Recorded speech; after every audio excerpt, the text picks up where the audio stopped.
Rathyatra special आज मु बनई फेणी बा खजा जोटा कि श्री जगन्नाथंकर अति प्रिय आ 56 भोगरू ये हूँ गोटे भोग। तो चलते देखी नवा ए फेणीर रेसिपी देखा पूर्व आपण मानक मो तरफ नमस्कार। सर्वप्रथम आपण समस्त को आम डिटेल्स ना यूट्यूब रोसे चैनल को अनेक अनेक स्वागत। फेणी गोटे मो भांगिकी देखा आपण मानक देखो ऊपर केते बढ़िया क्रिस्पी होती आ भीतर पूरा खास्ता केते बढ़िया देखा जाउची। टेस्ट तो पूरा जबरदस्त थिला। आपण माने यार साउंड सुनिकी जानी पारथिबे एटा केते बढ़िया से प्रस्तुत होईची। प्रथमे तो एठी मु नै जाईची 1 कप रे देखंतु 2 कप मैदा, तापरे हाफ चामच लुण नै जाईची। जेकोसी मीठा जिनस बनेबे टिके लुण नेबे टेस्ट बहुत भल रहिबो। तापरे आमे एठी नै जाईचंती घी 5 चामच खाइबा चामच रे घी को मु मेल्ट करी नैची। आपण माने घी जगह रे रिफाइन तेल मध्य नै पारिबे। घी को भल भाव रे आमे हाथ रे एमती देखंतु दुई हाथ रे भल भाव रे ताकू हल्का हाथ रे एमती मंथी मंथी घी को मैदा सहित भल भाव रे आमे मिसेई नबा।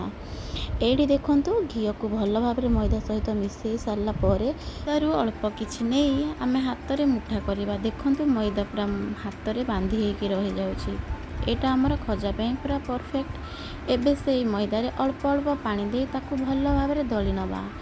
एठी मैदा दला को आम बेसी टाण करवानी कि बेसी कलिया करवानी, मध्यम धरणर आम ताकू दलिबा। अत्यधिक टाण करबेनी, रुटी बेलिया रे बहुत प्रॉब्लम हबो।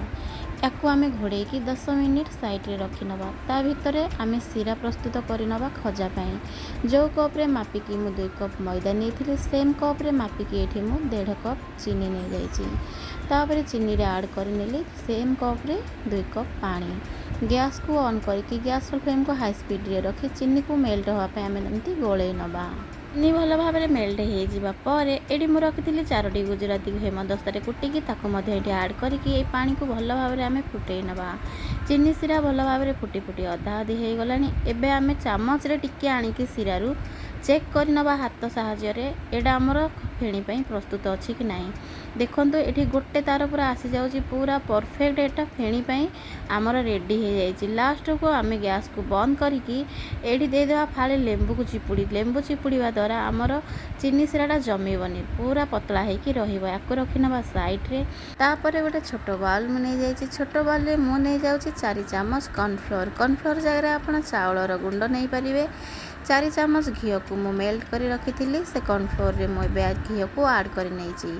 ताकू भल भाव में कॉर्नफ्लोर सहित मिसई नौची। एठी भल भाव में मिसी गला। याको रखि नबा साइड रे। प्रथम दलिकी रखिथिबा मैदा को एठी 10 मिनिट हो गलानी। 10 मिनिट पर भल भाव में हाथ रे आमे आउ गोटे मिनिट ताको दली नबा। गोटे मिनिट दली सारा पर से मैदार गोटे गोटे छोट छोट गोला आमे करनबा। जेमती कि रुटी पई गोला करंती सेमती एठी 14टी गोला मु करिकी प्रस्तुत करिची। एबे से मैदा गोला को नेकी दी पट साइड रे भल भाव में मैदा लगेई नबा सुखा मैदा। तापरे आमे ताकू बेली नबा। आ ए रुटी को बेलिला बेले आमे पतला करी बेलिबा, मोटा करबानी। पतला करले फेणीटा आमर बढ़िया खास्ता हुए। देखंतु आपण मानकु मु देखौची पाखरु देखंतु केते पतला करिकी बेलिची। आपण माने एमिति पतला करिवे। याकू रखिबा साइड रे ए प्रोसेस रे सब आमे बेली नबा। एठी देखंतु मु 6टी रुटी बेलिची। बाकी जहा सब थिला गोला मु रखीची पछरे बेलिबी। एठी देखंतु 6टी जांक रुटी को प्रथमे मु आपण मानकु फेणी बनै की देखाई दोची। गोटे रुटी नै जाईची ता ऊपर गोटे चामच घी आ कॉर्नफ्लोर रो घोल को लगेई नौची। हाथ साहाय्य ताकू भल भाव में चारि आड़ को मु रुटी रे लगेई नौची।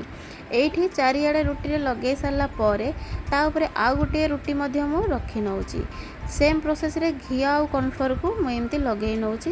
गोटे पर गोटे रुटी रखिकी ता ऊपर आमे घी आ कॉर्नफ्लोर घोल को लगेई नबा भल भाव में।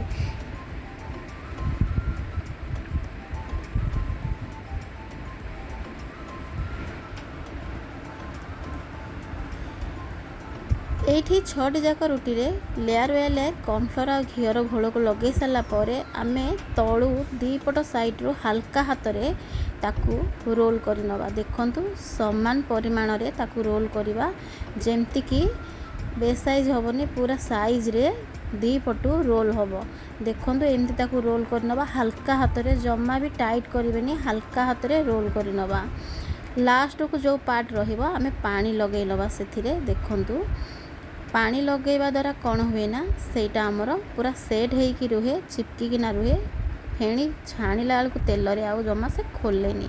देखो एमती जमती पानी लगेली आपण मैंने सेमती लगेबे। सेम प्रोसेस रे फॉलो करेंगे। फेणी बहुत बढ़िया हम। दीपट साइड्रे जो आबड़ा खाबड़ा आमर रही बे साइज होगी ताकू आम टिके छुरी साहाय्य काटिकी बाहर करनवा। देखो ये मुझे काटिकी सब को बाहर कर नहीं। बाकी आम 1 इंच गैप रखिकी ताकू आम काटिनवा फेणी को। देखो जमती काटुची 1 इंच गैप रखिकी काटिबा। एडी देखो फेणी भितर केते बढ़िया लेयर लेयर होके अच्छी आ बहुत बढ़ियाटा होके अच्छी।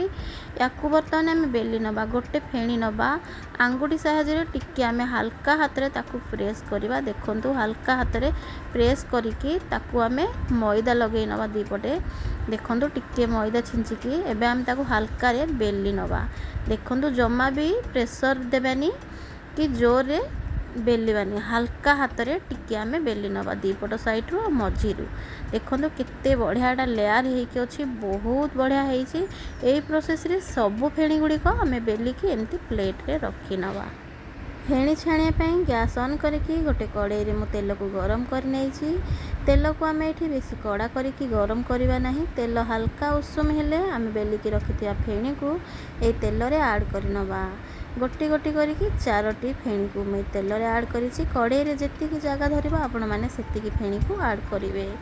वर्तमान गैस रो फ्लेम को लो टू मीडियम रे मु रखिछि। एबे आम ए फेणी रे चामच मारिबानी। से तेल रो ऊपर को उठिकी भासिले तापर आम ताकू पलटेइबा। एडी देखो केते सुंदर फेणी गुड़िक सब तेलर ऊपर भासिलानी। एबे आम ताकू गोटी गोटी करके पलटई नवा। आ किछि सेकेंड पई गैस रो फ्लेम को पूरा हाई स्पीड करी नवा। पलटई सारला परे देखो ये मो गैस रो फ्लेम को पूरा हाई स्पीड करी नैछि।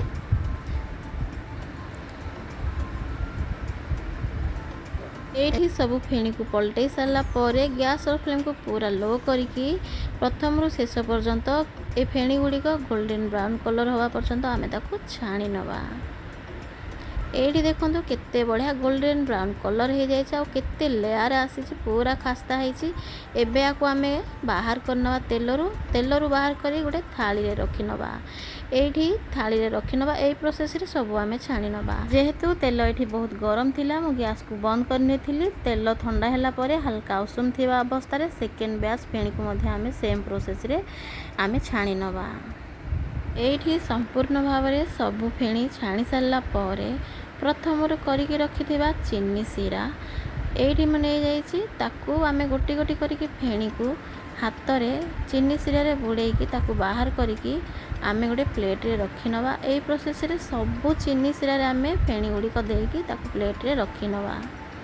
एठी देखंतु आमर कंप्लीट हो गला रथ यात्रा स्पेशल फेणी बा खजा। एमती आपण माने घरे बनातु आउ रथ यात्रा दिन भगवान को पाखरे भोग करंतु। रहुछि नमस्कार। देखा गोटे सुंदर नवा रेसिपी रे।